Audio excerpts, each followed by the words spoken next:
السلام علیکم ورحمۃ اللہ وبرکاتہ نحمده ونصلی علی رسولہ الکریم اما بعد۔ آج کا سبق سن لیجئے۔ آج کے سبق کی سرخی ہے سخاوت سے دوستی کیجئے، پارٹ نمبر 85۔ حضرت عطیہ ابن عامر رحمۃ اللہ علیہ کہتے ہیں، میں نے ایک مرتبہ حضرت سلمان فارسی رضی اللہ تعالیٰ عنہ کو دیکھا کہ وہ کھانا کھا رہے تھے اور وہ گورنر تھے۔ 30,000 مسلمانوں پر وہ امیر تھے۔ ان سے مزید کھانے کا اصرار کیا گیا تو انہوں نے کہا، میرے لیے یہی کافی ہے، میرے لیے یہی کافی ہے۔ کیوں کہ میں نے رسول اللہ صلی اللہ علیہ وسلم کو یہ فرماتے ہوئے سنا ہے کہ دنیا میں زیادہ پیٹ بھر کر کھانے والے قیامت کے دن زیادہ بھوکے رہیں گے۔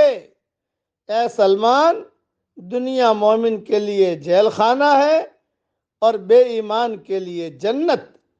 کہ مومن اللہ تعالیٰ کے احکام کا خود کو پابند کر کے چلتا ہے اور بے ایمان اپنی مرضی پر چلتا ہے۔ یہ روایت ابو نعیم نے حلیہ میں نقل کی ہے، جلد 1 صفحہ 198 پر موجود ہے۔ اسی طریقہ پر کنز العمال میں بھی ہے، جلد 7 صفحہ 45 پر موجود ہے۔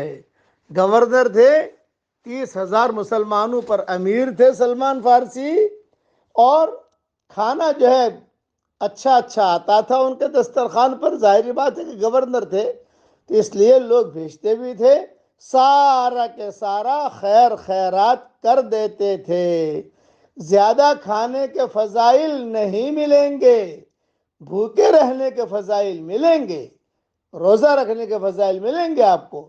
کھاؤ، دسترخوان پر جتنی چیزیں ہیں آتی ہیں سب کھانی فرض نہیں ہوتی، جو ضرورت کی چیز ہے آدمی اتنی کھا لے۔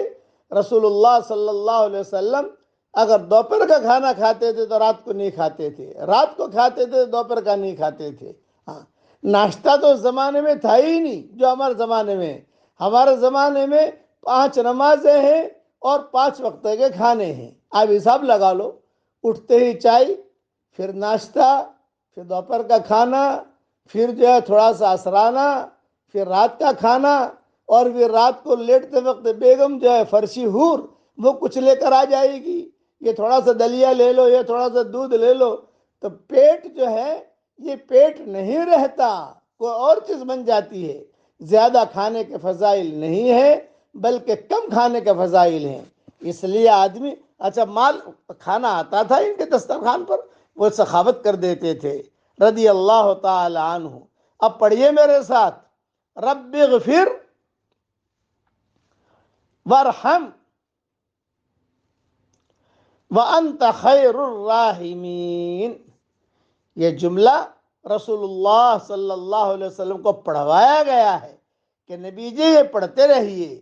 اس میں بہت ہی اس میں ہدایت کے اور رحمت کے اور عبرت کے اور معرفت کے بڑے بڑے سمندر موجود ہیں، جو رسول اللہ صلی اللہ علیہ وسلم کو عرش سے کہا گیا کہ اسے پڑھتے رہا کیجئے۔